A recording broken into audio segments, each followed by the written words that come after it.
Hello everybody, welcome back to my channel and welcome back to another Spooky Sunday video. So in today's video we are going to be looking at haunted museums that you can actually visit, and I am a little bit tempted to go visit some of them, but I am also scared that I'm going to bring ghosts home with me. Let me know if you've ever been to any haunted museums and if you've ever brought anything home with you, because that is honestly what puts me off, because I really want to go but I'm so scared. But as always, the link to the source will be in the description in case you want to go and check it out. Let's get into the first story. There's something unsettling about a museum. Perhaps it's the presence of so many antiques from around the world, or maybe it's the sensation that the eyes of the portraits follow your every move. And then there are the buildings themselves. Many museums were once historic homes or plantations where terrible acts occurred. It's no wonder there are so many scary stories about museums. Museum ghosts are said to haunt the corners of many cultural institutions. At the Cleveland Museum of Art, one haunted painting takes on an eerie life of its own. Mummy artifacts housed in the British Museum are rumoured to carry a dreadful curse. And then there's a museum in Australia. Visitors report feeling ghostly touches on their shoulders. Whether you're a skeptic or a believer, these creepy museum ghost stories are sure to send a chill down your spine. Who knows what you might see on your next visit. So that was the creepy little intro, so let's get into the first story, and it says, a man in grey haunts his portrait at the Cleveland Museum of Art. The Cleveland Museum of Art is supposedly one of the most actively haunted museums in the United States. According to the museum's interim director, Leslie Cade, the many ghosts of the museum are still here telling their stories, and every now and then they let us know they are here. The paintings in the west of the museum seem to be hotspots for paranormal activity. A little boy sometimes is seen running through the exhibits, dressed in the same clothing as one of the works in the gallery. And then there's the main man in grey, who can be seen standing in front of his own portrait and then slowly vanishing into it. This one says, disembodied voices echo through the Fremantle Arts Centre. The Fremantle Arts Centre, just outside of Perth, Western Australia, is one of the most haunted museums in the Southern Hemisphere, and no wonder. The building was once an insane asylum. For years, visitors have reported feeling a sense of unease upon entering the building. Others have felt the touch of ghostly hands and even lips. Photographs in certain galleries reportedly change, with figures appearing and disappearing at random. Ghostly voices intoning, "Those are chains, and it's not cold," have also been heard.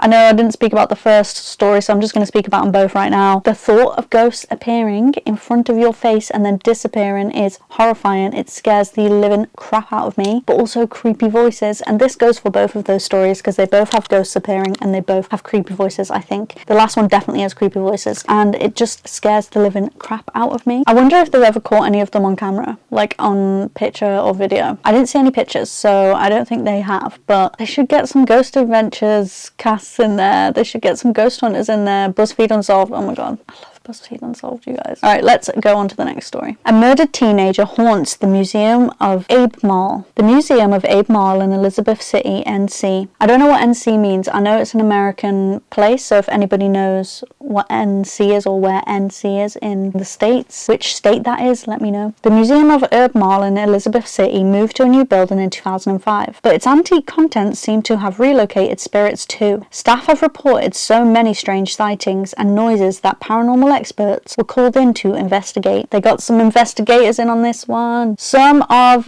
the items on display include the belongings of 19-year-old Nell Cropsey, who was murdered in 1901 and dumped in a river. The culprit was never found. Her boyfriend spent years in jail for her murder, but he was pardoned and later committed suicide. Her spirit might still linger by her old possessions. Another ghost said to haunt the museum is Fred Fearing, a local historian who donated a number of items to the collection. Staff members have claimed to have seen and identified his ghost, and even those who have never met him accurately described his appearance. So again, a lot of ghost sightings. There was a ghost investigation in this one though. I want to find the footage. If I can find the footage, I'll insert it for you and we can watch it together. I mean, I'll have to watch it alone and you'll have to watch it alone, and we'll both probably get really spooked out, but gotta do what you gotta do. This is a spooky channel, so you're here to be scared. Don't be mad at me when you get scared. That's me just talking to myself. Like, Chloe, you can't be mad if you get scared and you have to watch ghost videos on your own. Right, if I can find one, I will insert it for you.